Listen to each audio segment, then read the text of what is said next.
No Man's Sky is one of those games that doesn't give you a tutorial for everything that is in the game, and it leaves you to discover most things for yourself. That's one of the things that I like about it.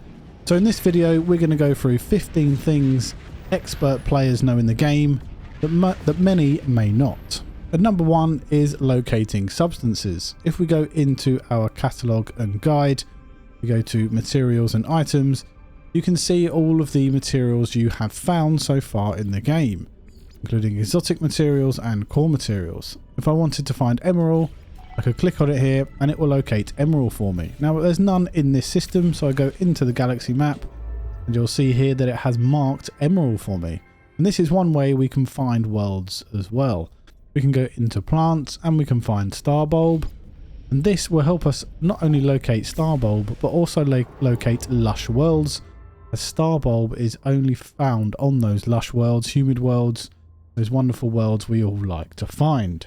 Lithium is also a good one if you want to find ocean worlds. That lithium can only be found on ocean worlds, and therefore if we try and locate it, we'll find in the galaxy map that it will highlight a system that has a water world on it, and of course lithium if required.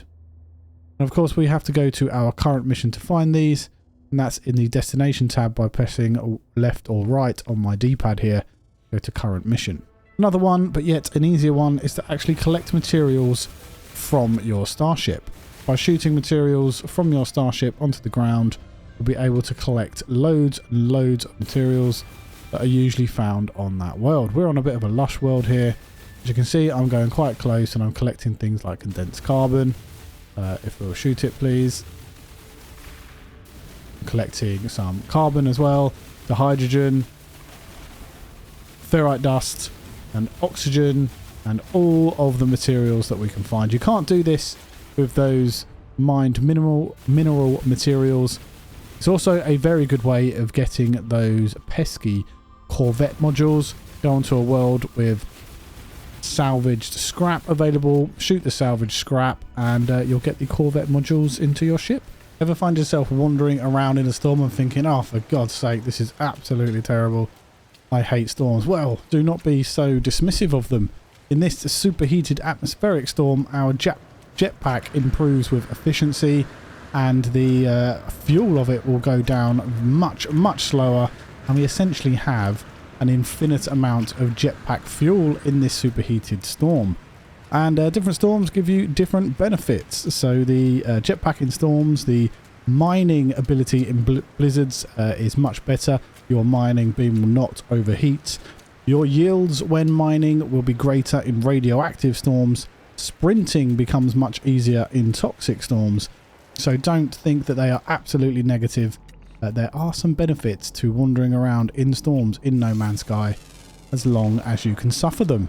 There's various ways of making units in No Man's Sky. One of them is to scan as many creatures as you can. You will literally make millions in minutes. There's 355,000 there in one scan. You have to make sure that your scanner in your multi-tool is fully upgraded with S-class upgrades, and of course the waveform scan harmonizer do help as well with scan radius. But if you scan a bunch of animals, you will get a bunch of monies. Also, if you use the nutrient ingester and put a specific cake in there, it will give you tens of millions per scan for the duration that you put that nutrient source in there. Also, if you scan all the animals on a planet, go into your discoveries and click on the animals or the fauna. You'll see here that if you complete all of them, you'll receive 3,250 nanites. So far I've got 4 out of 13, so I'd need to find all 13 to upload and receive the 250 nanites. If we go back a bit, I can upload all discoveries here and get some nanites for those discoveries. The more you make, the more nanites you get. Ever been wandering around planets and realizing that you don't have any storage left? Well, one way to solve this problem is to use the nutrient processor as an extra route of storage. If we go into the access storage here, you can see I've already got a bunch of stuff in there, and I can use this to store items like food, etc., chromatic metal and carbon, condensed carbon, and all of course these items. And then I can just pick this up, carry it around with me in my exosuit storage, and I'll be carrying around all of those extra items as well. And if you have a nutrient processor on your freighter and in your base, it will be the same storage, so you'll be able to access all of those items from the nutrient processor no matter where you are. Did you know in game there is a craft tree system? The game doesn't tell you it is there, but it is there hiding, waiting for you to use it. If we go into our exosuit and go to craft an item, let's hover over stasis device and we can view craft steps, and it will give you the crafting tree, the complete crafting tree for the stasis device. And we can actually build it from this particular window as well. We can pin recipes here, locate substances, and make our way to building stasis devices. The craft tree will have every item that you have discovered or known. You can also craft multiple items at once. If we go into craft product, we'll use the metal plating as a guide here. If I press R1 on my Xbox controller, I can build as many as the materials I have allow me to build, saving you time, not just building one at a time or clicking over the top to build more than one. For example, I can build one and then I can just press X and keep going, or I can build as many as I possibly want. If you find yourself with a brand new starship or a starship that's damaged, or one that you are trying to upgrade, and you find you don't have a lot of space in your tech storage within your starship, what you can do is use the drives, the different colored drives, to your advantage. So you have your standard hyperdrive, then you have your upgrades. You also get a cadmium drive, which will give you access to red star bodies. The normal one will give you access to yellow star bodies, the red and yellow. Then you have the emerald drive, which will give you access to green, red and yellow. Then the indium, which will give you access to blue, green, red and yellow. And then you have the Atlantid drive, which gives you access to the newest star bodies, which are purple, but also blue, green, red and yellow. So if you didn't have enough space and you only had the Atlantid drive, you could just put that in for now and it would give you access to all the star systems. It is better to have all of them in, as they give you bonuses, including range. So just a nice little trick there with the hyperdrives. Most of us No Man's Sky junkies love to search for those S-class starships.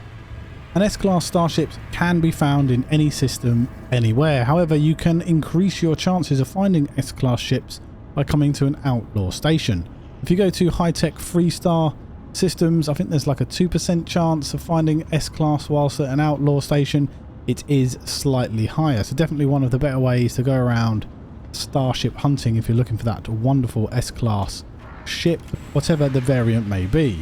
Exocraft aren't just used for traversing worlds and staying out of the way of those horrible storms. They can also find structures, and if you have all of the Exocraft upgraded with the Exocraft radar, you can find various structures throughout the planet. Your Nautilon will find underwater structures and the other ones will find other structures. So we found an alien monolith here. You can also find trade outposts and all kinds of structures on the planet. Very useful indeed if you're trying to find a particular structure and you're having trouble.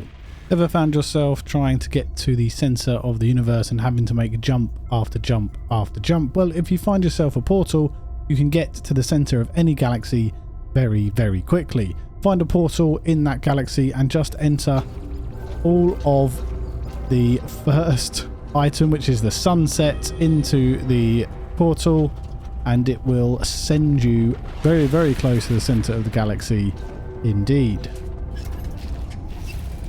A nice little cheat trick way there to get to the center of any galaxy.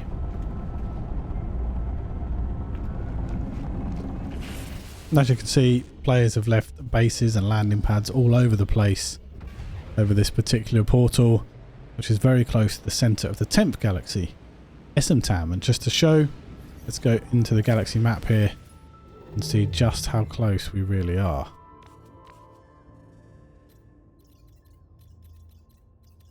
There it is. There's the galactic core.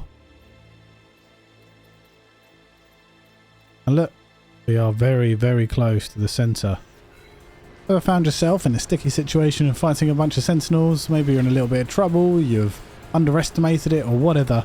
Well, if you do have a companion, ride your companion and then they're not going to shoot you.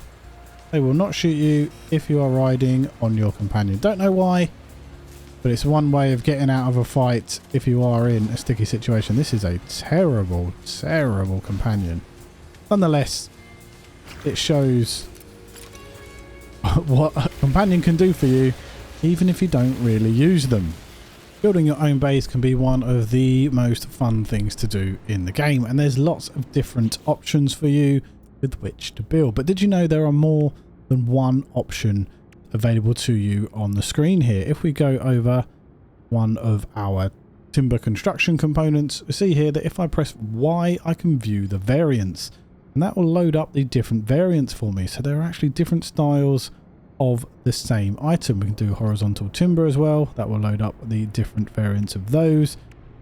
Some of them don't have variants, but a lot of them do. And that way you can make your base even more customizable or even more individual to your own liking. And last on this list, did you know that No Man's Sky has its very own alphabet? Well, it does, and it actually works. It's a proper alphabet, not a silly thing that doesn't work. I haven't actually learned it yet, but if you have, well, congratulations. You've obviously got a lot of time to do a lot of different things, one of them being to learn this alphabet. It is quite cool. I really do like it. I haven't learnt it myself. Maybe it's something I will do in the future. So there you go, guys. That is 15 things only experienced players know in No Man's Sky. I hope you've enjoyed the video. I hope you've learned something. If you did already know all of these, then congratulations, you've spent a lot of time in the game. I hope I will see you in the next one. Like and subscribe to help the channel.